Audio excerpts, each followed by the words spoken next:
The heart of his childhood crush. Nung grade 4 kasi ako, naging prinsesita ako. Ako yung prinsipe. May prinsesita, ang ganda-ganda niya. Sobrang, alam mo yun, bata pa ako, 10 years old, nakaka-crush na ako, grabe. Sabi ko dun sa crush ko, wow, kailangan may short-term at long-term goal ako. Yung short-term goal ko, maging kaibigan siya. Alam mo yung long-term goal ko? Maging asawa siya.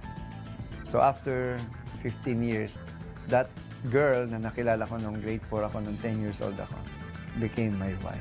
Yung anak namin, yung pangalan ay si Patrick Gabriel Gonzalez. Siya ang pinakabatang broadcaster sa Pilipinas at age of 8 nagbo-broadcast na siya. May sarili siyang radio show na ang title ay Voice of the Children Radio Show. Ang goal niya naman is to give the children a voice sa mga issues na nakaka-apekto sa kanila. At para ma-inform, inspire, involve at ma-empower ang mga batang Pilipino. Kasi ang ginagawa ko, linasama ko siya lagi sa mga ginagawa ko. So na-expose siya. So one day, sabi niya sa akin, Dad, I want to have my own radio show. Ah, sure. Natutuwa din ako kasi ang lakas ng loob na nung bata. Bata pa lang nabibigyan na siya ng opportunity. Kasi at the end of the day, ang tao naman magaling naman sa maraming bagay. Ang problema, nahihiya lang sila na ipakita yung galing nila. So pag nanguna at nauna yung hiya, kahit anong talino galing mo, hindi mo ma-express yun sa. He had proven it not just by fulfilling his dream career, but also by winning the heart of his childhood crush. Nung grade 4 kasi ako, naging prinsesita ako. Ako yung prinsipe. May prinsesita, ang ganda-ganda niya. Sobrang, alam mo yun, bata pa ako, 10 years old, nakaka-crush na ako, grabe. Sabi ko dun sa crush ko, wow, kailangan may short-term at long-term goal ako. Yung short-term goal ko, maging kaibigan siya. Alam mo yung long-term goal ko? Maging asawa siya. So after 15 years, that girl na nakilala ko nung grade 4 ako, nung 10 years old ako, became my wife.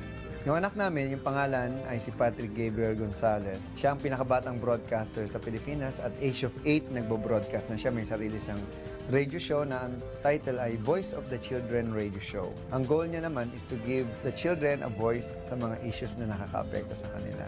At para ma-inform, inspire, involve at ma-empower ang mga batang Pilipino. Kasi ang ginagawa ko, linasama ko siya lagi sa mga ginagawa ko. So na-expose siya. So one day, sabi niya sa akin, Dad, I want to have my own radio show. Ah, sure. Natutuwa din ako kasi ang lakas ng loob na nung bata. Bata pa lang nabibigyan na siya ng opportunity. Kasi at the end of the day, ang tao naman magaling naman sa maraming bagay.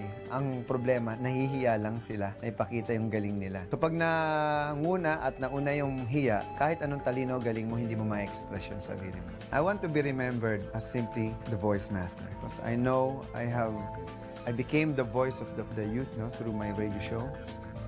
And also, I have created thousands of voiceover artists. And I became the man behind 1,000 voices.